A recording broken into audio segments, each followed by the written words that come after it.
Yo, yo, yo.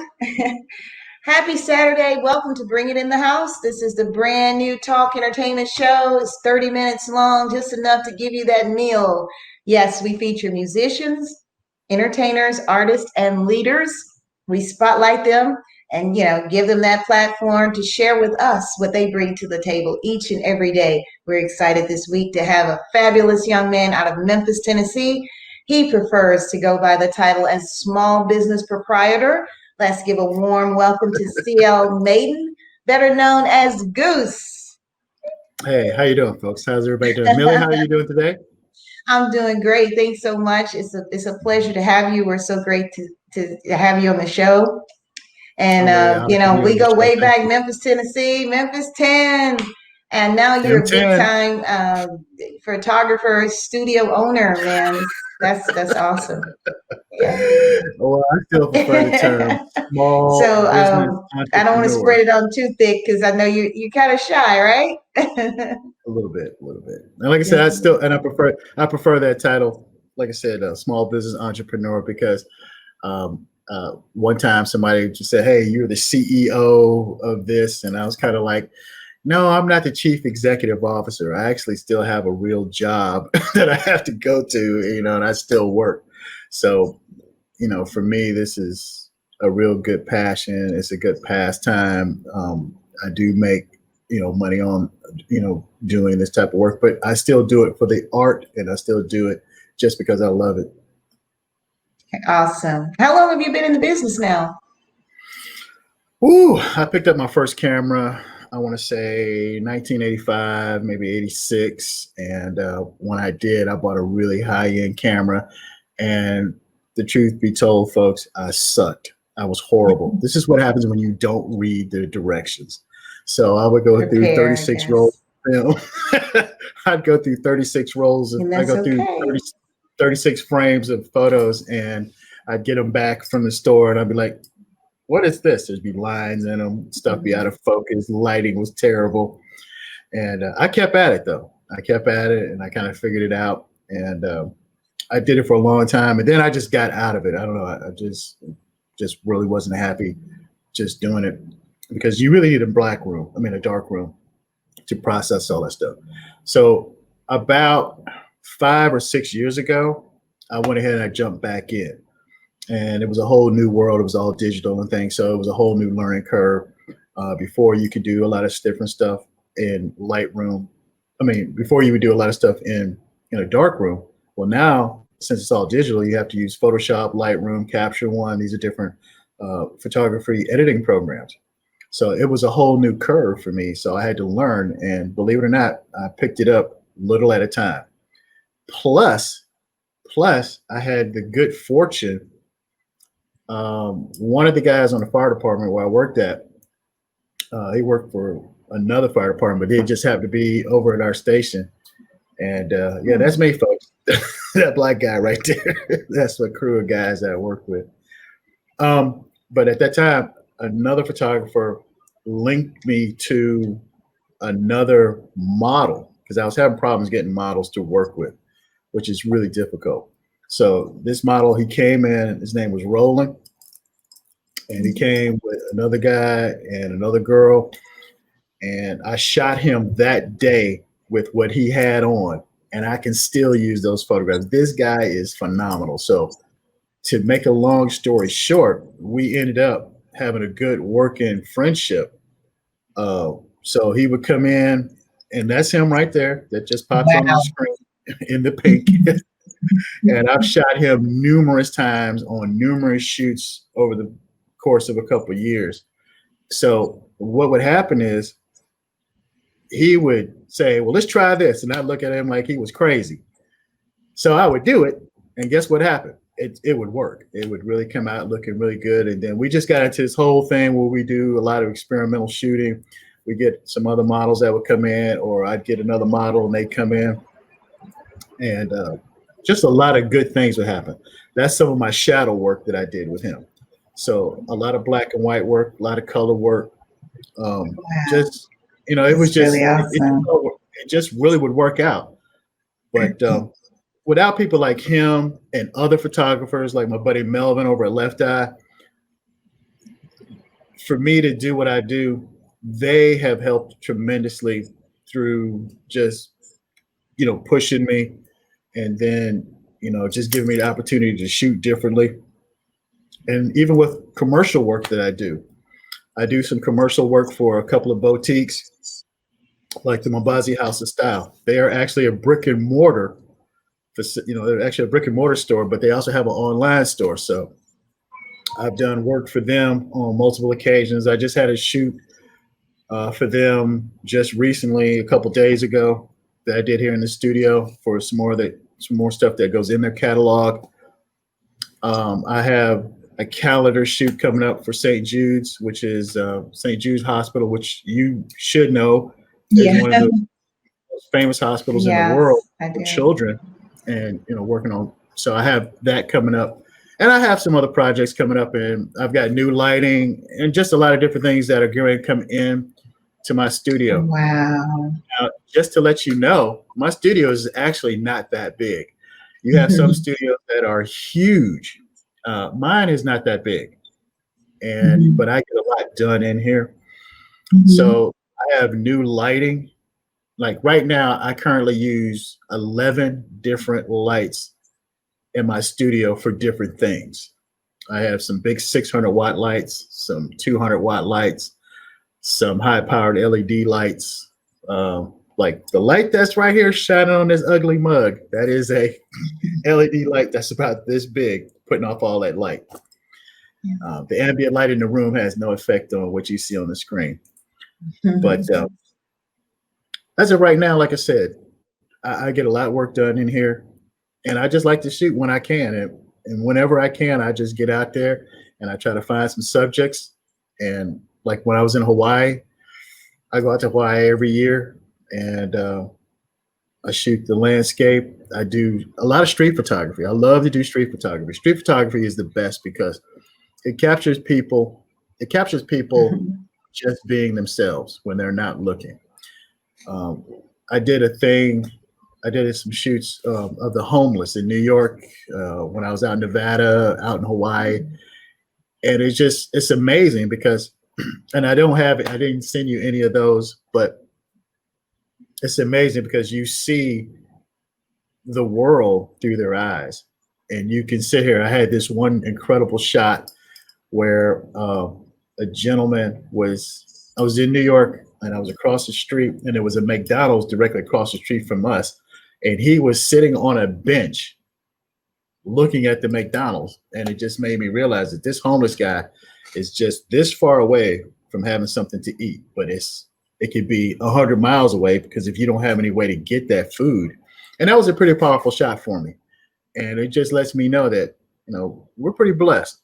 We got a roof over our heads, and we're able to work and eat and stuff like that. So that's the thing with photography. It brings the world for people to see, a world that they may not know about or never seen before. I mean, if you think back when we were kids, you could open up National Geographic magazine and you could look at the whole world. You could open Jet magazine and you can look at what Black people are doing. You open up Ebony, you see what Black people are doing. You can open up Time magazine, the newspaper, back before there was the internet, and that's how you found out things. You looked at a picture that had words attached to it. So basically, I'm just still doing that. I'm just trying to bring life to people who've never seen something before. So. And you do it very well. You have a very strong eye for it. And I know you've been in the Memphis area for a while, but you're not originally from Memphis, are you? No. I came here. I was in New York, and I got transferred out here. At that time, I was working for the Defense Department, and I came out, and I was working on a Navy base. And truth be told, I got a second job right away. Everywhere I would go, I would get a second job. And I was working at this Kinko's in Memphis, and this beautiful woman walked into Kinko's one day, with a resume that that needed copies of this resume. And when I met her, it was probably one of the most beautiful things that had happened to me because I was telling her, yeah, I just got here, working on Navy base, and I just got here, and she said something to me, and I said, yeah, well, it's just me and my dog. And I said, 'cause I had to fly back to New York to go get my dog. And then she says to me, she goes, oh, okay, that's cool. Well, and I said, well, how can I get a hold of this person? And I was like, I wanted to know how I could speak to this lady later. And she was like, and she said, well, you can call me at my job. And I was like, oh, okay. And she said, she gave me her phone number to her job, and I called it, and she dedicated a song to me by Project Pat called Just Me and My Dog. Oh man, amazing. And believe it or not, That's too that funny. encounter, That's too funny. So that all of encounter, that. Oh, I'm sorry. oh, Didn't mean to that interrupt. encounter ended up becoming a very long 20-year friendship, basically. Yeah. Yeah. So sorry on my end, my screen kind of died out for a second there. So sorry, not sure if you saw that or not. But I was going to ask you, how did you come? You transitioned from one end to the next, and then now you got this successful studio as a photographer, and that name you gotta put that name out there because I mean, how did you get that name? How did I get the name Goose? No, your studio name, Dread. Yeah, Dreadnought Photo Dreadnought. Work. Yeah. Okay. The name Dreadnought is an old English word that means to dread nothing. Somewhere when I was still living in New York, I was trying to start like this T-shirt company that worked on like extreme sports and stuff like that. So what I did was I came up with the Dreadnought, and I had drew out a logo and everything, and so that became Dreadnought. That's what it was. That was my thing. So what happened was the T-shirt company, it failed. So, but I always remembered the name, and I actually have attached it to other things.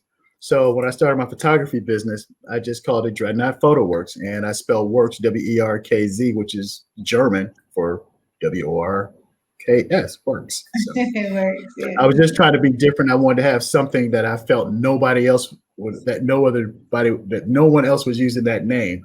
And technically, I haven't seen anyone actually use the term Dreadnought Photo Works. So I'm glad about that because I don't have to worry about adding all those extra numbers and letters to it at the end. How can they find you on social media? You got to put that out there. They can find me on social media at Dreadnought Photo Works on Instagram and on Facebook. My website currently is not up and running yet. I do have one, but it's not fully finished yet. We've been working on it, and it'll probably be up hopefully next week, and it'll be www.dreadnoughtphotoworks.com. But in the bio and in the contact information is right there on Facebook and on Instagram. My page is always open. It's really nice to look at. It's a really well put together page with really good photos. I did a lot of sports photography, so I would go out to center field, and most places let me go up into the tower, and I sit in the tower and I get these incredible photographs that only you're going to see like in pro games, but these are for high school students or even little leaguers that are playing, because I use some high powered lenses like 600 and 800 millimeters, which really stretch out and get you. And that the distance between home plate and center field is about 430 feet. So I was taking shots that look like you're watching a game on Monday Night Baseball. They were that close up, and parents were just like, what? I got to have that. Like, you see my eyes? You see that? Wow. So who were some of your early influencers, who influenced you, like some of the, some photographers, big names like Dorothea Lange or Steve McCurry or some of those big names back in the day? Did any of those people inspire you to go into this field? Honestly, no, none of them. I just picked up the camera. By that time, I was probably like 19 when I picked up the camera for the first time. I just wanted a camera. I didn't have any aspirations. I've done a lot of things in my life where I had zero aspirations that I love doing. Yeah, I picked up the camera, no inspiration, no, I didn't. I never planned on being a photographer. I just wanted to take some pictures. And then I started being like, wow, maybe I can take a good picture. So since I was taking so many terrible pictures, I started to just try to get better at taking a photograph. And like I said, back then in the 80s, there was no YouTube, Wikipedia. I mean, you'd have to go to the store. You need to go down to the local bodega and go get a set of encyclopedias every week to find out anything. And I was in the military at that time, so I probably could have taken a class on photography if there was one. Which I'm 19. What do I know? Nothing. I'm just a soldier. So I just had to learn on my own through trial and error. And now in the digital age, it's been the same thing, but it's a lot easier for me because I have so many other resources to look at. I have other resources to learn from. So, like I said, you've got YouTube, you've got Google, you've got books, you've got other photographers you can talk to and ask. And now with the World Wide Web, it's so much easier to get in contact with other people to just ask them simple questions on how to take a good picture. But always remember this: all photos are subjective. Yeah. Just because it looks good to you, just because it looks good to me, does not mean it looks good to you. Right. And it's all subjective. It is. Everything about photography is subjective. The color, the background, the model, how they standing, what they wear. Is their hair blowing, not blowing? Is it in focus, out of focus? You may want, like this picture that you just put up right here. That is a 100% like Vogue type shot. The young lady, the lady who does my makeup, she comes in. That's about a $250 makeup job, but she doesn't charge me that. Now, can you keep that photograph up there for just a little bit? Let me explain to the people about that photograph. Basically, those earrings, those rings, the necklace, and the stuff you see coming off of her, it's a facade. And the reason I'm going to tell you that is because we were doing that young lady's portfolio. That is all jewelry that is hanging up here in my studio. It's costume jewelry. It's costume jewelry, all of it. Really? That material you see, yeah, the material that you see, that's a Walmart material. we took a band and put it in the center, and then we just clamped it. Yeah, clamped. Hold on a second. We used one of these clamps right here. Can you see that? It's a little bit clamp, and we just clamped it to her ponytail on the back of her head. That's what we did. Show it again. Let me see it again. You didn't hold it there. It's just a little clamp. Really? That's all it is. We just clamped that material to the back of her head. There are so many photographs that I've taken to build people's portfolios, young models. So what they do is they'll come in, and I've got tons of material. I've got jewelry that's been donated by other people. I would go to my job at the hospital, and I'd be like, I'd ask all the nurses there. I'd say, hey, you got any jewelry you don't want? I mean, just tons of it. So I got all this jewelry hanging on my back wall back there, and I've got rings and bangles, all kind of stuff. And we just slap it on them models, wrap them up in some Walmart, material. They go to shooting, man. It's incredible. I mean, I'm not trying to put no secrets out here, but there's other times like, okay, I get clothes on loan from boutiques. I don't have to pay for them. They're very kind, and I put certain models, just certain models, into them, and love that. And we get clothes from certain boutiques, and they are very generous. The most generous is the Mombazi House of Style. I get clothes from them all the time, and jewelry. And I have probably like 2 or 3 models that I put in those clothes, and then I shoot them, and I use it for the model. I use it for Mbazi's House of Style, and I use it as portfolio work to show other boutiques what we do as far as branding for them, or what we're capable of doing, instead of them just standing out there with a cell phone taking pictures of themselves in their clothes. So that's the fun part. Let me explain to you what the worst part of photography is for me. Okay. The worst part is when I have to sit down and edit. Editing takes so long. I know some photographers that go, "Oh, I love to edit. Oh, it's so relaxing." Not for me, it ain't. I hate it. If I could afford a professional retoucher, I would. You would do it. Because what they don't know is, and what people don't understand is this: when it comes time to retouch a photograph, you have to go in and remove every blemish, one spot at a time. There is no, like, people using their cell phone and they make themselves look weird. They all look like they just came out of Madame Tussauds wax factory, actually. I'm not kidding you. So, like I said, when we retouch photographs, that takes a long time. Wow. It's a very long process. Yeah. It's a very long process. Wow. So the editing part is not for you. It's it's looking through that lens is what gets you going. Speaking of, what camera or model of camera do you recommend for people who just trying to get started? I see you're ready. Do I recommend? What do you I don't know. recommend? Whoa! Look at that baby right there. This is a professional grade camera. This is a Canon 5D Mark IV. It has a tethering system, which is this big cable here. Actually, even though on the side here it's got these 2 card slots, I don't use them unless I'm out in the field on location.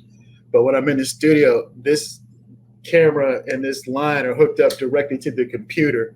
So everything just goes directly there. This thing up here, this is a big trigger. Oh. This triggers all the lights that are in here. Plus it does like a whole bunch of amazing stuff. Now, this is what's considered professional grade. That baby's pretty. It's professional grade. It's rail system, tethering system, lenses. These are all pro grade lenses. No consumer grade stuff here. So to me, what a person needs as far as a camera goes, it's all about what they want to do. I mean, you could go out and buy one of these cameras for like $3,000, $4,000. The Canon, like a 1DX costs like $6,000. I mean, there's cameras that cost $10,000, and the only thing they do is take pictures. But for the most person, they can go out and buy a point and shoot consumer grade, and they can use their phone. Now, the trick is when you use your phone, you'll never get some of the photographs that pro photographers take, because some of that is used with lighting. Then you have to have special, very special software to process photos. People just be doing them on their phone with all these masks and stuff, but just remember this: when a person shows you a photograph on their phone, that screen's only about that big.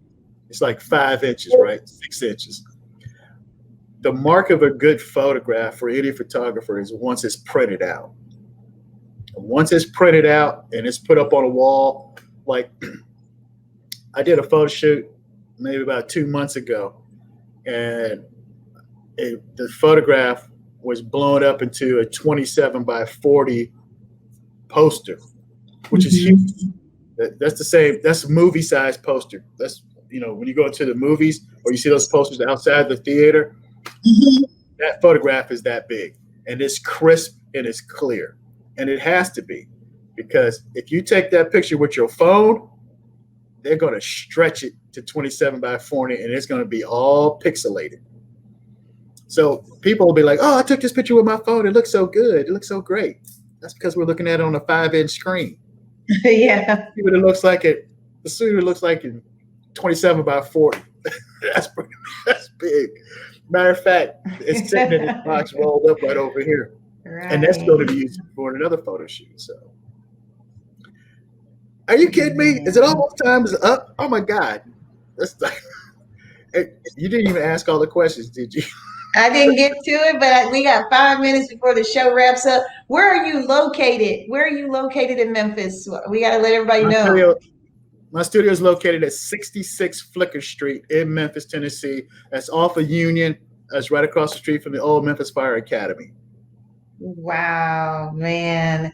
And they had to inbox you to find out what your rates are, huh? Yes. They could just DM me, or there's a contact phone number. People, I don't know, young people don't know how to use a phone to call anybody. They just know how to text and DM. It's a text. Yeah, you got to text. Or they got to tweet, text, Skype, whatever, huh? Anything. But yeah, my rates are very competitive. So there's not like it's a whole big deal of, out here just. I know some photographers, wedding photographers, that charge $5,000, $6,000, $7,000, $10,000. I mean, but that's the business. What else? Got another question? Hurry up.